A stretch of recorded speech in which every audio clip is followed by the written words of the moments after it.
رحمۃ اللہ وبرکاتہ۔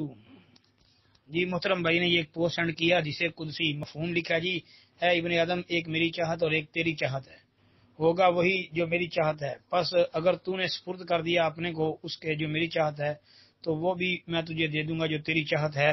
یہ ولی تو بھائی لکھا ہے جی اگر تو نے مخالفت کی اس کی جو میری چاہت ہے تو میں تجھے تھکا دوں گا اس میں جو تیری چاہت ہے، پھر وہی ہوگا جو میری چاہت ہے۔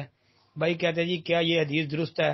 بھائی ایسی کوئی صحیح حدیث ہمارے علم میں نہیں ہے جی، ہاں یہ مشہور ہے بہت زیادہ، لیکن نبی علیہ الصلوۃ والسلام سے ایسی کوئی بھی روایت منقول نہیں ہے، اور پھر یہ روایت تو قدسی بنا کر پیش کی گئی ہے، یعنی قدسی حدیث اس کو کہتے ہیں کہ جناب نبی کریم صلی اللہ علیہ وسلم اللہ رب العالمین سے بیان کرے، یعنی آپ علیہ الصلوۃ والسلام اپنے پروردگار سے روایت کریں، اس حدیث کو جسے قدسی کہتے ہیں۔ تو بھائی ایسی کوئی حدیث بھی ہمارے علم کے مطابق ثابت نہیں ہے جی۔ السلام علیکم ورحمۃ اللہ وبرکاتہ۔